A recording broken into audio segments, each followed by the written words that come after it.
when we were developing our systems, and honestly, Jim and I didn't know much about roofing, we were counting on our people to kind of get us through those early phases. Well, now we're at the point to where we know what we have to do and we know what we have to deliver, and we are getting better and better and better at it. And that doesn't mean we don't make mistakes. Certainly we do, but we fix them. And I think that that's why we get such great reviews is that, the experience may not have been perfect, but the end result was. Welcome to the Lion's Den, hosted by Lance Bachman. Hey everybody, welcome to Lion's Den. Today I got Joel Kenty. He actually owns Green Knight Metal Roofing in Austin, Texas.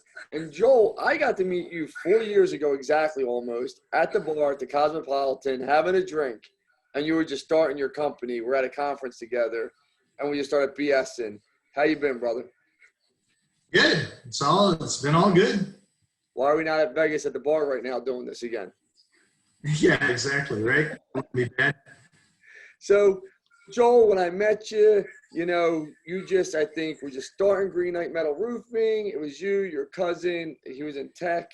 I mean, I just got to put you on blast here. How do you tell everybody, Joel, who you are and how you go from what you did to starting a metal roofing company now, which is the biggest metal roofing company in Austin, Texas, after 4 years. So congratulations on your success. Tell everybody who you are, Joel. Yeah, thanks. So I do not come from a construction background. I was a financial planner for 22 years and had what I would call a pretty successful financial planning practice. Loved what I did, enjoyed working with the clients, helping them meet their goals, establish strategies, manage their investments, all those types of things. But honestly, near the end of my career, I was getting to the point where I just wasn't feeling challenged anymore, wasn't learning enough. And ultimately my head was not in the game. And that is an industry where your head has to be in the game. So if, a mistake there could be critical. So I decided that it was time to leave the industry. I sold my financial planning practice and decided that it was time for something else. My partner, Jim, was in technology, but he's also my cousin, my best friend. We've known each other since we've been in diapers. And for years, we've been talking about getting into business together. And we didn't know what that meant. We didn't know really what it looked like. We just knew we wanted to do something.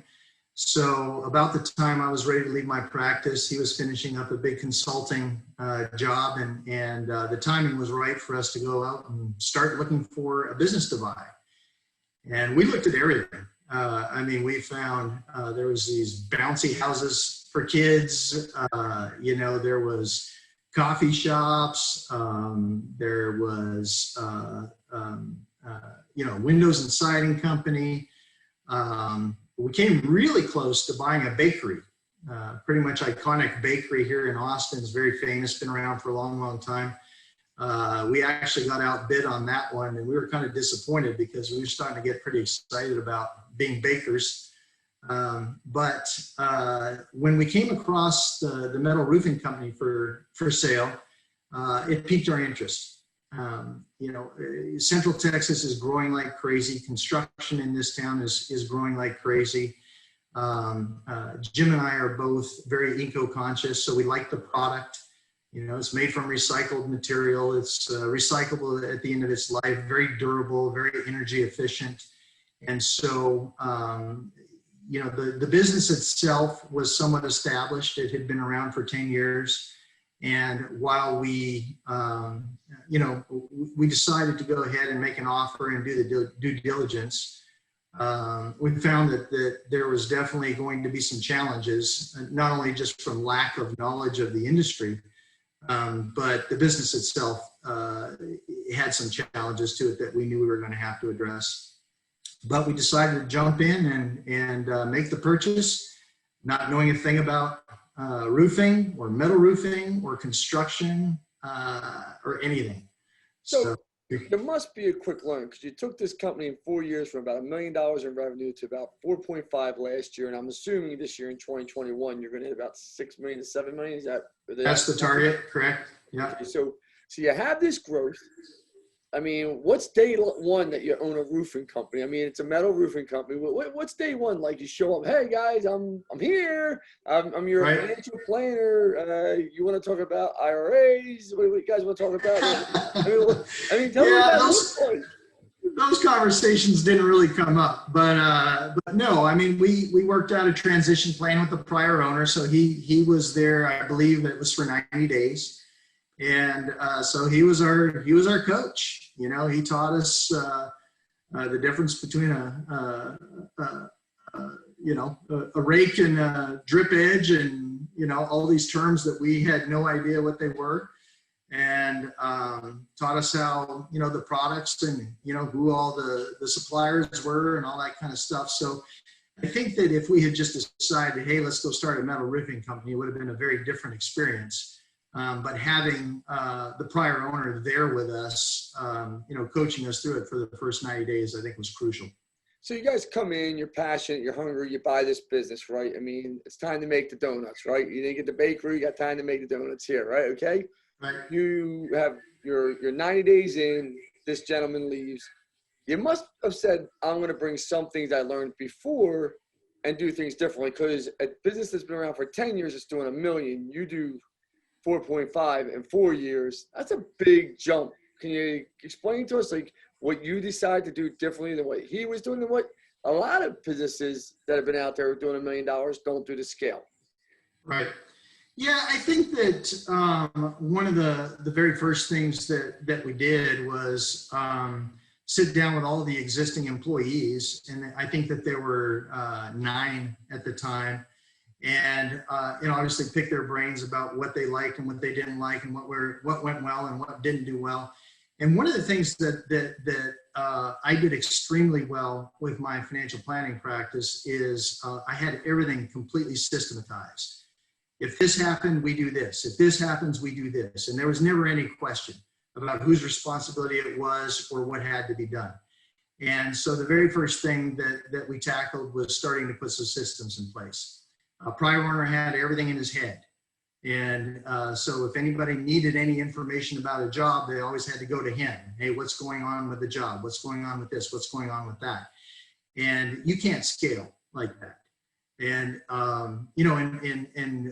we'd have employees say, well, should I do such and such? And I'd say, well, is it your job? And they'd say, well, yes, but so-and-so wouldn't let us do that without permission. I'm like, well, if it's your job, do it. Get it done. Don't come to me with everything. And I think that a combination of empowering the people and really starting to build systems, to tackle all the challenges of the growth were crucial. And we're still building those. I mean, every single day we're talking about improving the systems. Our mantra at our business is systems run the business, people run the systems. And yeah, so the systems, what else? You do anything else different than he was doing? Was he advertising? Was he marketing? What was he doing? He did a lot of radio advertising. He had a very Mickey Mouse kind of website that I think generated a few leads for him, but really there wasn't much. And I think that's where my meeting with you ended up being really crucial, right? Because I had no idea. In my prior career, I didn't have to market, at least not at the stage where I was. All my business came to me from referrals from existing clients. And so I didn't have a Facebook page for my business, or, I had a LinkedIn profile. I think that was probably it.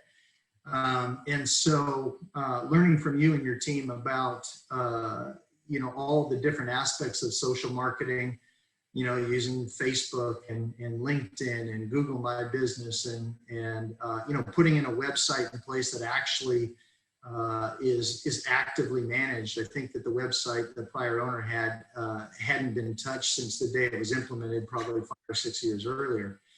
And just doing a tremendous amount or putting a tremendous amount of effort into the social marketing right from the get-go. And then also we tried other venues. We tried radio advertising at first. We tried print advertising, mailers. I mean, we did it all. But the big mistake that I made at first was that we decided pretty quickly after the prior owner left that we needed to rebrand the business. And there were a lot of reasons for that.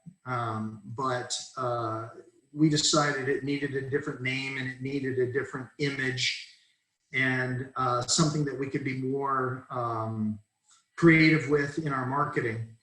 And so I stopped the marketing that was in place because I thought my attitude was, well, I don't want to be marketing for a name that I'm going to be changing in 3 months. And that ended up being a huge mistake because lead generation in our industry is the lifeblood. And, to turn off the lead sources while I was coming up with a new name and coming up with a new website and coming up with the marketing plan, man, it was dismal for several months. I forgot about that we went through your rebrand with you and we helped you. I forgot all about that until you just said it. I remember you going back and forth with me, texting and emailing me these different names. I think one was an armadillo you sent me, right? Was armadillo on the table? Yeah, as a matter of fact, we were going with that, except we found another company that had the same name. I forgot all about that. I was like, oh yeah. I didn't stop your marketing, then I would never tell someone to do that. So what's your number one lead source right now besides referrals? I'm assuming you guys do great customer service, great experience. You implemented a lot of corporate stuff to this business. Besides referral, what's your number one way of lead gen? So we still buy a tremendous amount of leads. So we still buy a lot of leads from Home Advisor. So that is one of our biggest lead sources. It is something that eventually, I think it's a good enough lead source that we will always continue to use it. I think that at some point in time, our other lead sources will become a bigger part of our marketing, and we won't need to do as much Home Advisor, but for the time being, it's serving its purpose.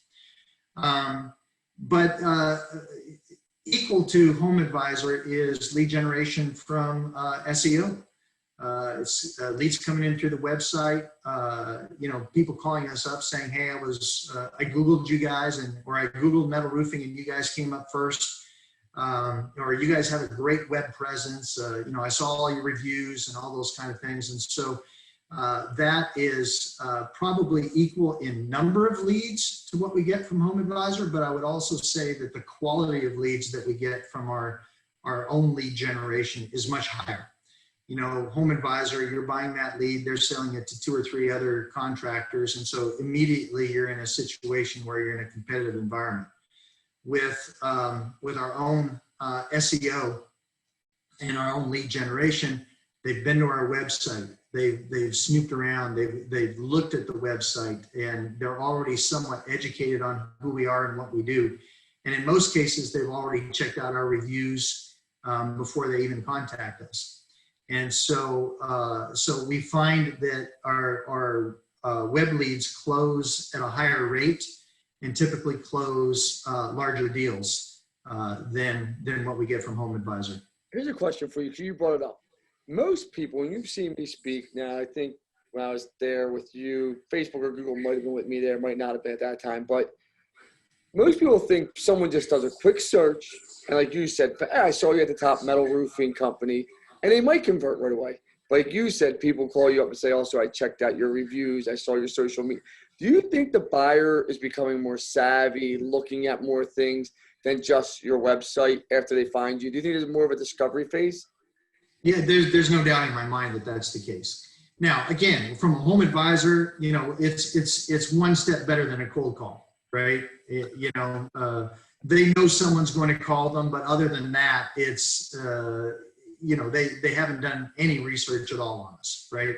Maybe they came across our Home Advisor profile, but not likely. versus the lead that actually comes directly to us. They often tell us, hey, I checked you out on Yelp. I checked you out on Google My Business or your Google page. I checked out, your website. I saw your, I saw your ad or whatever, but it's usually multiple sources. We do radio advertising. And so, hey, I heard you on the radio and then I went and checked out your reviews before I gave you the call. So there's no doubt in my mind that the clientele is becoming a lot more savvy and a lot more adept at looking and doing the research before they give us a call. You told me something about Metal Roofs makes about 15% of all roofing in America right now. Your distributors, you're buying more metal right now, metal roofs, than anyone else in Austin, that Texas area right now. What do you think has been, besides the marketing and systems, what do you think separates Green Knight from other metal roofing companies? That's all you do. So I get that. I don't think most people understand that. If you're doing metal roofs, you're probably not good doing tar roofs. You're not doing shingle. It's a totally different craftsmanship, but that's a whole nother conversation. But what do you think separates Green Knight to climb the ladder so fast? Well, honestly, I would tell you that the fact that we specialize is probably one of the biggest reasons. There are many, many roofing companies. I mean, gosh, you think about all the roofing companies all over the United States. I mean, I don't know, tens of thousands, right? In Austin, there are dozens and dozens and dozens. To my knowledge, we are the only one that is a specialist that only does metal roofing. We actually will turn away business if it's not a metal roof. And we get a lot of clients coming to us because of that. They say, hey, we've got a pretty complex roof. We want to deal with people who are specialists. And so that alone has been a big part of our marketing. And that is how we differentiate ourselves in our marketing. Beyond that, we are getting a lot better at our delivery experience. In the past, I would say we had a lot of challenges when we were developing our systems. And honestly, Jim and I didn't know much about roofing. We were counting on our people to kind of get us through those early phases. Well, now we're at the point to where we know what we have to do and we know what we have to deliver, and we are getting better and better and better at it. And that doesn't mean we don't make mistakes. Certainly we do, but we fix them. And I think that that's why we get such great reviews is that, the experience may not have been perfect, but the end result was. And so we continue to learn from our mistakes and continue to improve what we do and do whatever we can to get that delivery experience to the client and be the absolute best that it can be.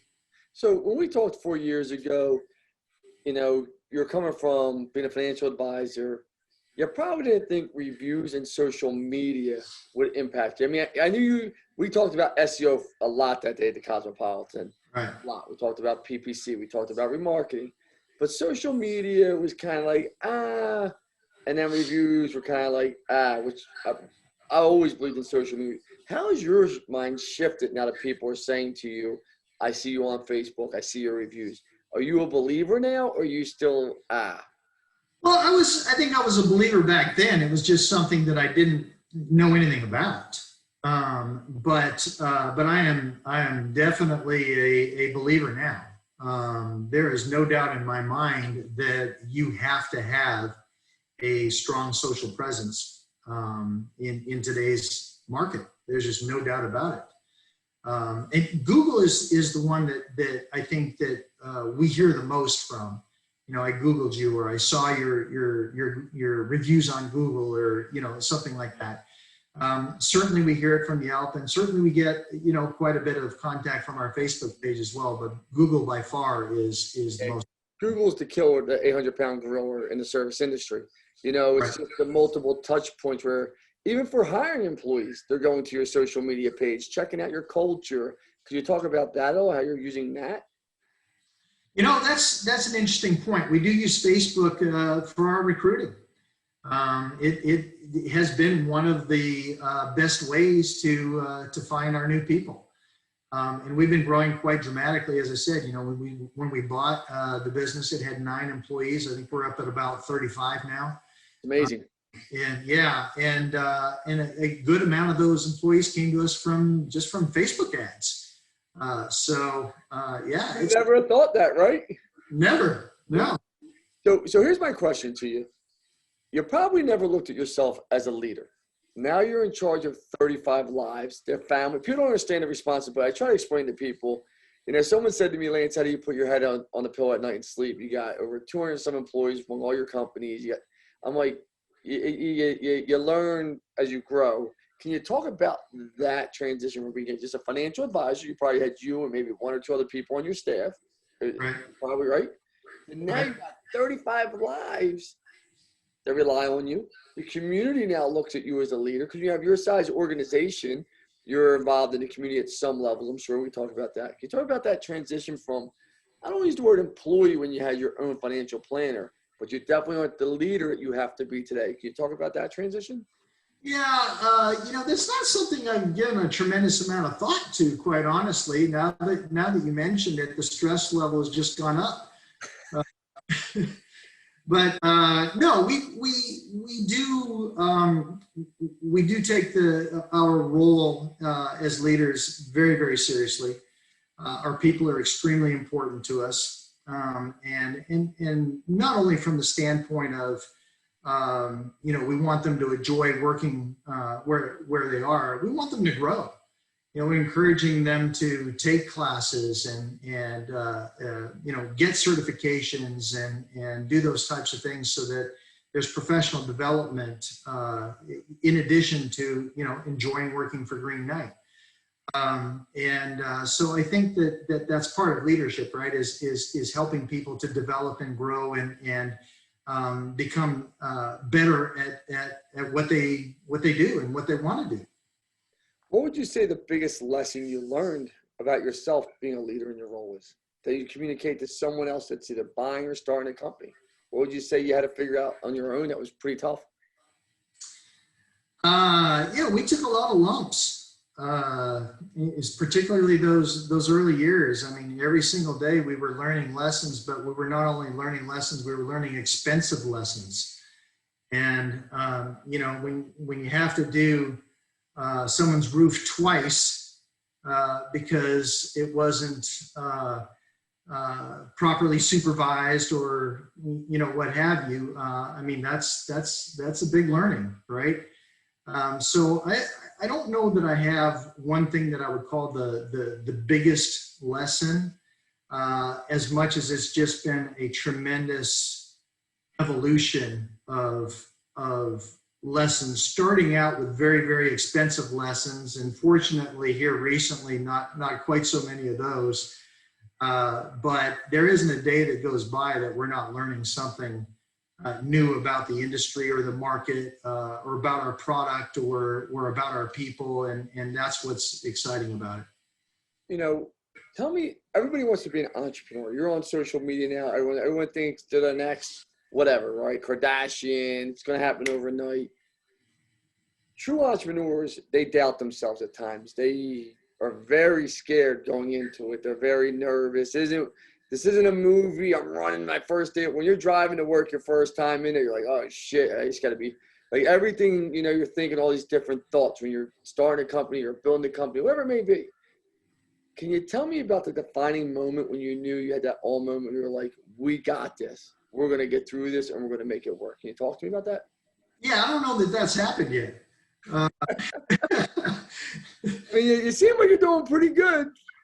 The funny thing is that, when I was in finance, I always used to think, oh, well, once I achieve this level, I'm going to be there.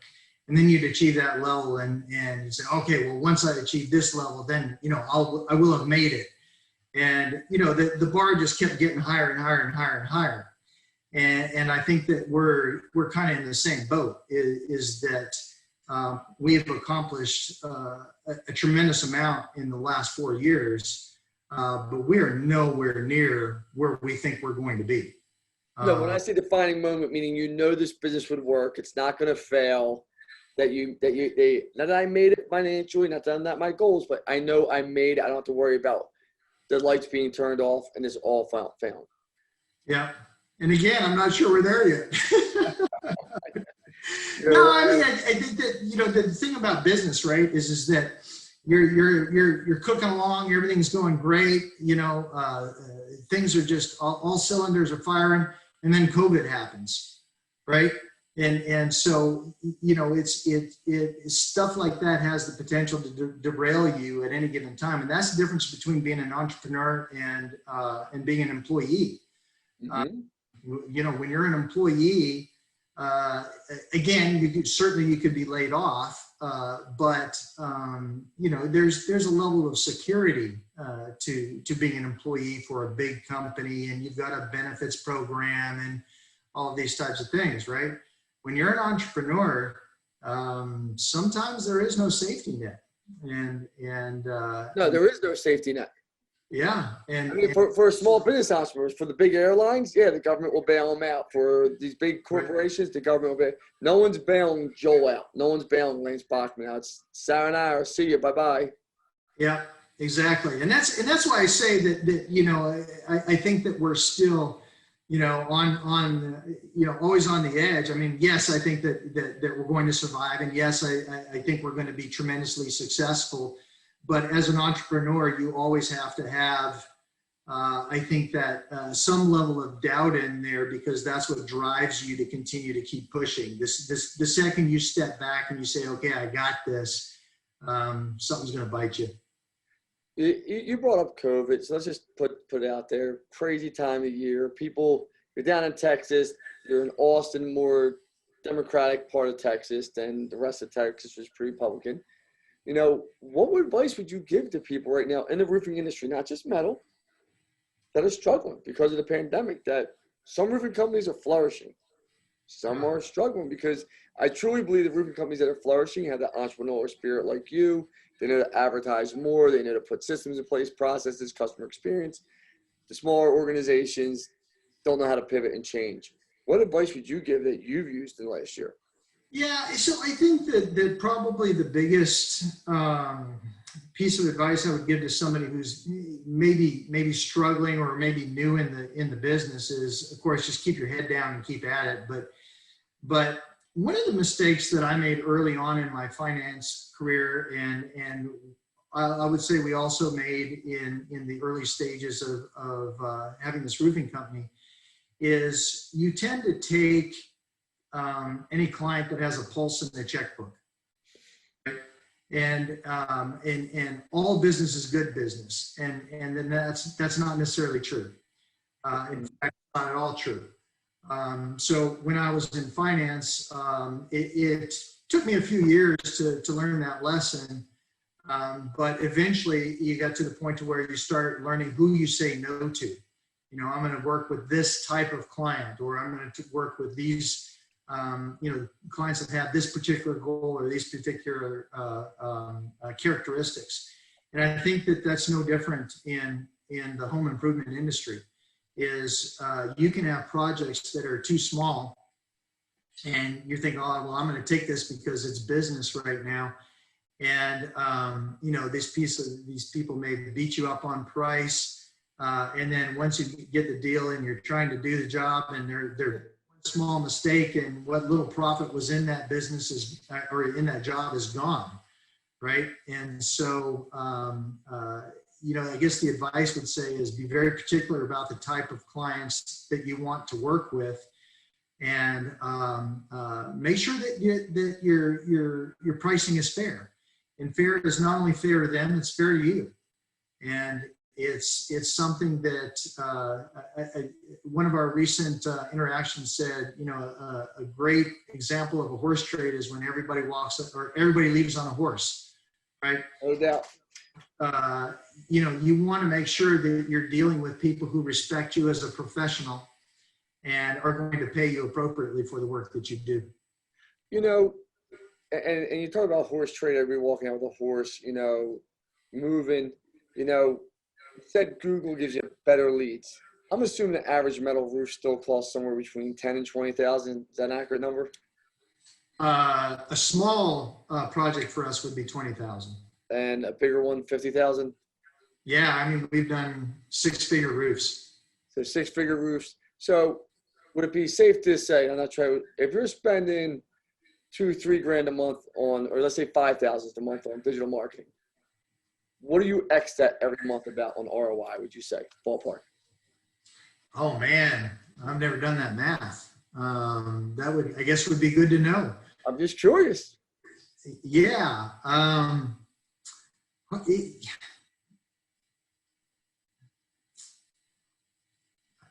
10 times. I mean, So you spend, so in theory, I'm just saying, you spend 10,000 on the internet on roofing campaign. You're going to make 100,000 that month in business. That's 10 times. Is that an accurate number? yeah, it's actually probably, I guess it's probably bigger than that. I mean, if Bigger than you that. just do the simple math, right? I mean, if we're going to do, say, 6 million this year, that's 500,000 a month. You know, our spending, I think, is 12,000 a month on budgeting. I mean, on marketing. Okay. And so, you know, it's, You're happy. yeah. Yeah. And I think that that's one of those things that we're probably, you know, as we grow, you continue to push that budget up, right? I mean, you have to. That's a nice part about you being a financial advisor. Prior to this, you understand gains. Some people don't understand ROI. I hit you that question off the side and you broke it down real fast. You're like, no, it's actually probably more than 10x. Like, you Right. understand numbers. I mean, do you think that helps you with being a CEO of this organization, help you run it day to day? Well, there's no doubt. You know, having the financial background has been tremendously helpful in this. You know, just, you know, my background was, you know, investment, right? And so everything that we do, I think about it in those terms. If I invest this much money in marketing, what is my return going to be, right? If I invest this much in this piece of equipment, what am I going to get out of it? And so I think about that with every financial decision that we make in the business. So, you know, you have Green Knight Roofing, you're growing, but let's be realistic. Most of your clients don't know you. What would be the one Right. thing you'd want them to know about you? If right now, what's something no one knows about you? What would you want them to know about Joel? You know, I don't know that there's anything that nobody knows about me, because I'm kind of an open book. You know, just from a social standpoint, I think that sometimes people are surprised when they realize I don't ever use swear words. And I never thought that was a big deal, but when people hear that, they're usually amazed and astounded. It's just, you know, just this way I like to communicate, just everything nice and clean all the time. But from a customer standpoint, I would think that what I would want them to know is that it's really truly. And this is no joking around. It really truly is our focus to make sure that our customers have the absolute best experience and they get the absolute best product that is available. Because from a personal standpoint, solely from a business standpoint, I know that our chances of growing are greater the better experience and the greater product that we provide, right? If we cut corners, if we don't do a job delivering the product or service, then we're not going to continue to grow. And so I would want, you know, our customers to know that this is the most important thing to us, is that we get this right and we deliver the absolute best experience we can. You know, and let's talk about that, getting it right, putting time into it. You're self-educating all the time, I'm assuming, because you don't come from a roofing background where most people look down on roofing. They think it's a dirty business, not good people, high drug use, drinking use. If you're not swearing, I can't imagine you're drinking too often. You're doing too many drugs. Right. Is that an accurate statement about the roofing business? Yeah, I absolutely. And honestly, I would say that I was guilty of some of that myself. You know, when we bought the business, I thought this is going to be easy. You know, anybody can do this. And I was wrong. You know, I think that if you're a sole practitioner and you're doing one job at a time, you know, that's very different than the business that we have created and what we're trying to continue to create. But the reality is that nobody can do math in their heads faster than the guys that I have on the roof. I mean, these guys do geometry like you would not believe. I mean, they're extremely intelligent guys. One of the guys that came with the company that, you know, who was with the prior owner the longest, he runs all of our fabrication and our roll forming. My gosh, to hear that guy talk, I mean, he just knows it. He just knows it, you know, and there's never a question that he can't answer. And so, yes, my perception of roofers has changed dramatically. I have a much higher respect for the industry and for the people that do the job. And these guys work harder than anybody. I mean, it's a brutal job. You can just imagine being on a hot metal roof when it's 110 degrees in Texas. No, I'm not going to imagine that because I passed out. I'm not going to do it. These guys are nuts. You have 2 kids, if I remember correctly, correct? Right. How do you go from being a financial advisor, where I'm assuming your hours had to be 8 to 5, 8 to 4? I mean, let's be realistic. I mean, I'm sure you had some night visits here and there. You were getting crews out by 6:30, 6 in the morning. You're going through your tech job, see what's on the board, getting people out. How do you manage, because it's just longer hours, how do you flip from that to work-life balance with 2 kids? Well, I would say that my role in you know, running a roofing company is not what you would normally perceive. So my partner Jim is the guy who's up at the shop at 7 in the morning. You know, getting the crews laid out and sent out and managing the workflow and that kind of stuff. My role is kind of more the office stuff. Okay. The marketing and the finance and the human resources and, you know, the systems development and those types of things. So from my standpoint, it is not, from a scheduling and from a life balance standpoint, it actually is not that much different. I'm very schedule driven. I get up at the same time every day. I eat at the same time every day. I work out at the same time every day.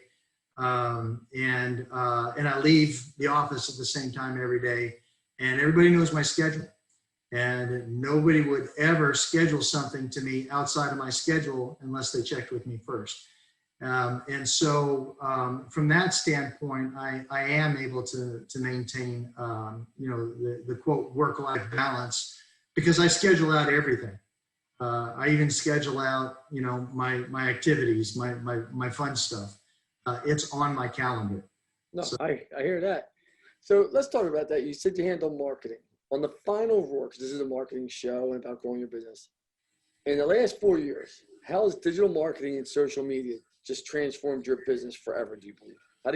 How's it changed, or how's it transformed you, made you believe in it? Can you talk about that? Yeah, I mean, I think that it transformed it from day one, quite honestly. I mean, from that first conversation you and I had at the bar, I had a much different attitude on how the business needed to be marketed. And I think that the longer we do this, the more I am a believer in the fact that digital marketing is the way to go. Certainly we get leads from some print advertising, and certainly we get some leads from radio, but we don't get the volume of leads from any other source like we get through our social media and our SEO marketing.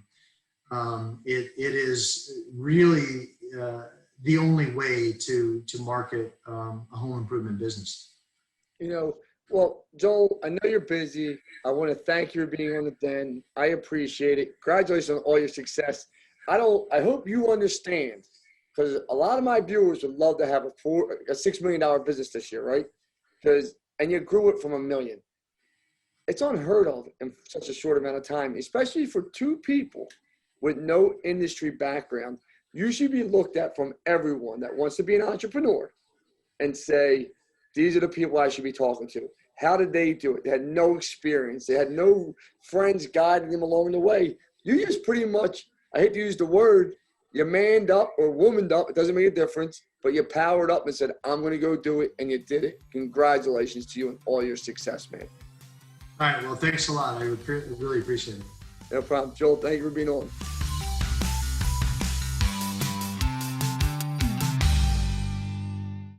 Thank you so much for watching. If you enjoyed this content, please don't forget to follow me at Lance Bachman on Instagram and Twitter. Follow me on Facebook at Lance Bachman Digital. And every Thursday we drop a new podcast. Don't forget to listen to it. We're giving out great content. And remember this is the time to build your business right now. Let's effing go, everybody.